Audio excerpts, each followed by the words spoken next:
The fourth whispered prayer of Imam Zain al-Abidin, peace be upon him. About the hopeful. بسم الله الرحمن الرحيم. In the name of Allah, the All-Merciful, the All-Compassionate. يا من إذا سأله عبد أعطاه، وإذا أمل ما عنده بلغه مناه، وإذا أقبل عليه قربه وأدناه، وإذا جاهره بالعصيان ستر على ذنبه وغطاه، وإذا توكل عليه أحسبه وكفاه. إلهي، من الذي نزل بك ملتمسا قراك فما قريت؟ ومن الذي أناخ ببابك مرتجيا نداك فما أوليت؟ أيحسن أن أرجع عن بابك بالخيبة مصروفا، ولست أعرف سواك مولا بالإحسان موصوفا؟ كيف أرجو غيرك والخير كله بيديك؟ Oh, he who gives to a servant who asks from him, takes him to his wish when he expectantly hopes for what is with him, brings him near and close when he approaches him, covers over his sin and cloaks it when he shows it openly, and satisfies and suffices him when he has confidence in him. My God, who is the one who has come before thee seeking hospitality, and whom thou hast not received hospitably? Who is the one who has dismounted at thy door hoping for magnanimity, and to whom thou hast not shown it? Is it good that I come back from thy door, turned away in disappointment, while I know of no patron qualified by beneficence but thee? How should I have hope in other than thee, when the good, all of it, is in thy hand? وكيف أؤمل سواك والخلق والأمر لك؟ أقطع رجائي منك وقد أوليتني ما لم أسأله من فضلك؟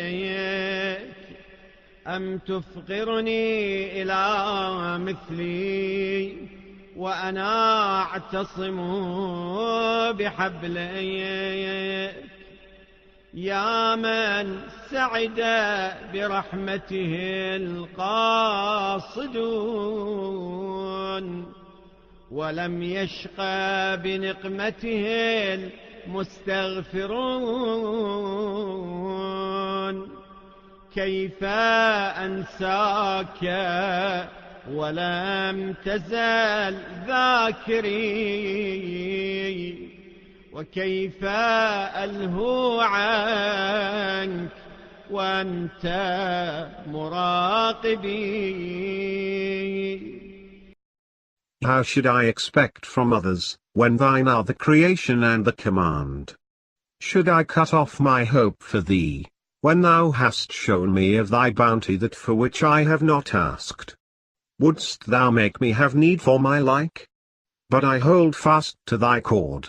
O he through whose mercy the strivers reap felicity and through whose vengeance the seekers of forgiveness are not made wretched.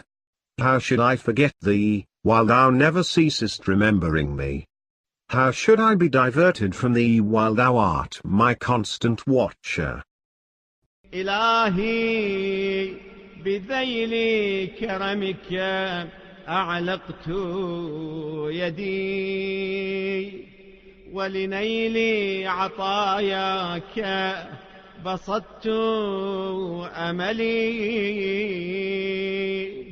فأخلصني بخالصة توحيدك، واجعلني من صفوة عبيدك، يا من كل هارب إليه يلتجئ، وكل طالب إياه يرتجي، يا خير مرجو ويا أكرم مدعو، ويا من لا يرد سائل ولا يخيب آمل، يا من بابه مفتوح لداعي، وحجابه مرفوع لراجي. My God, I have fastened my hand to the skirt of thy generosity, I have stretched forth my expectation toward reaching thy gifts, so render me pure through the purest profession of thy unity, and appoint me one of thy choice servants, O he who is the asylum of every fleer, the hope of every seeker. O best object of hope. O most generous object of supplication. O he who does not reject his asker or disappoint the expectant. O he whose door is open to his supplicators and whose veil is lifted for those who hope in him. أسألك بكرمك أن تمن علي من عطائك بما تقر به عيني،